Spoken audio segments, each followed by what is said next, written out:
Cameroon.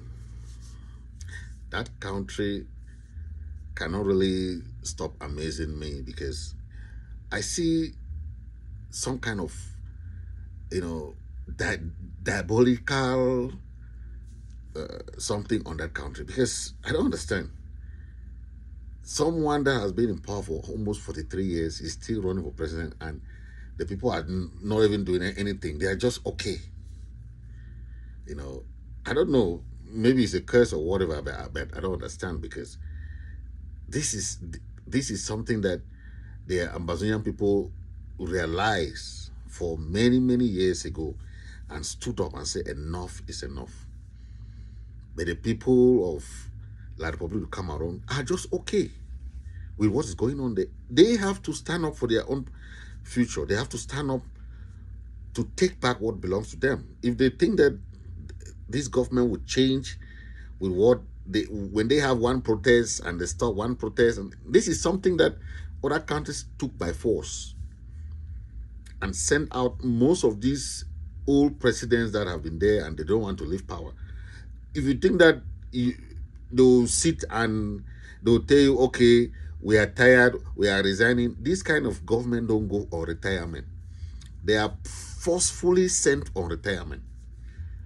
Look about Mugabe, look about the Omar Bongos, look about those other presidents that were forced to go for retirement. They say enough is enough. And the people have their power. The people have more power, more decision making. If they say enough is enough, no government will stand.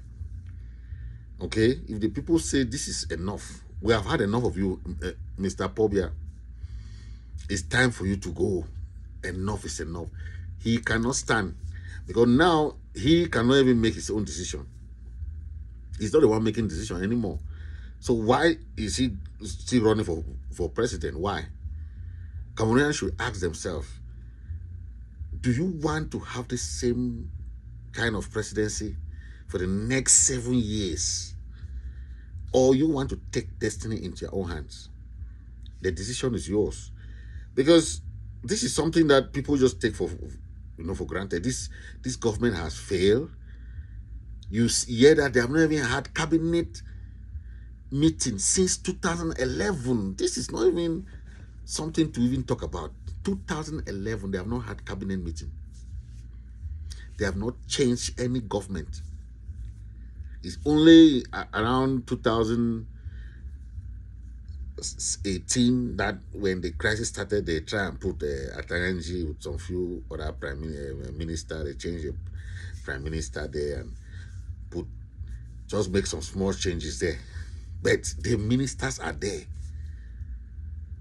You can be surprised, maybe the Beloboma Margaries and the other ones that just resigned. You think that it will bring anything, okay? But our people, this is something for the people of Southern Cameroon to understand. Do you think having a candidate for president will bring any change to the people of Southern Cameroon? No. Because what happened to even the prime minister that is there? No power, no portfolio. Look at the other position that you have. They have no portfolio, no powers. Okay? I don't want you to talk about the promises for the past how many years, the past how many decades. Oh, they will build this. Oh, they will ring road. Oh, they will build this. Oh, the years are passing. They are going to make all the false promises. Then I see of recent they are going to build. They are going to say they are going to build military camps, and there are people happy to see military camps when they cannot even afford one field, one stadium in Bamenda. They cannot build one stadium. They cannot build one. They cannot reconstruct even one of the airport that was there. It means nobody from Southern Cameroon can leave Nigeria by air and land in Southern Cameroon. Whereas Tico Airport, Bale Airport, they were international airports. International airport before we joined these people. Okay, the president of China landed in Tico International Airport. President, the United Nations delegation landed in Tico International Airport. They did not land in Douala or Yaoundé. No, but they have used our revenues, our income, our all of, you see, to build their infrastructures. I don't want to talk about the Limbes deep sea port, something that was already functional. When we were in Nigeria, they were using that port for transaction. Goods were very cheap in southern Cameroon back then, because we're doing business with Nigeria through the river, through the port. Okay, we had even port in Mondemba. Okay, we were selling goods to Nigeria. Cocoa, coffee, all this timber were being sold back to Nigeria because the market was already there. We don't need to go and look for market for our own produce. The farmers were rich. There was marketing board, the cocoa and coffee producing company. The farmers were proud to be farmers. Today, farmers don't even know how much to even sell their goods anymore, because they will send it back to Douala, then they say so the cotton, so the this, so the cacao, so the all that nonsense. And farmers are left without anything. The fact that we join these people have crumbled our economy, have crumbled our way of life, have crumbled everything. The morale, the way of life has changed, because you see some of our people who are in Yaoundé now, they have sold their soul to the devil just because they want to satisfy party affiliations. They want to be party members. They want to belong to this party, and they will do anything to stay in power. But they don't think of the future.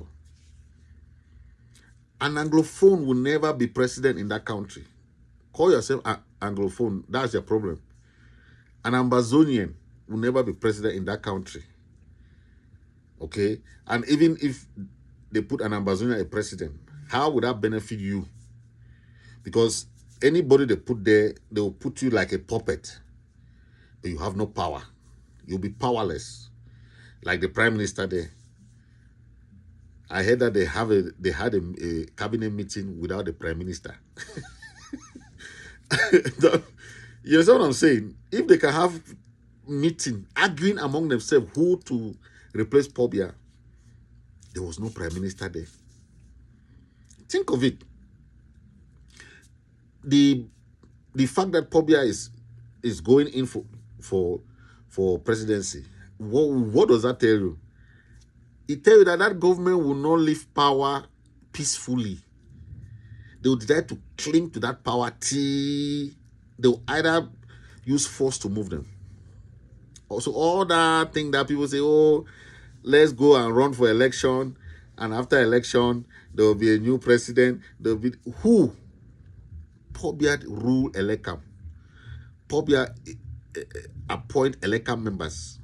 If you don't know, normal Elekam would have been representative of all political parties. That's what Elekam was supposed to be. But Pobia appoint Elekam members. So you know what I'm talking about.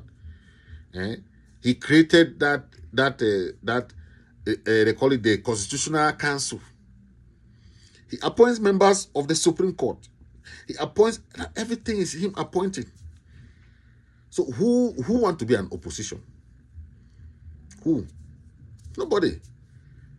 Then you come, these other guys who say they have resigned from the CPGM. They're just all fake. Okay? Don't believe in all those things that resignation and this. Okay? It's all fake. Think of it. It's not going anytime better soon. It's not getting better. It's getting worse.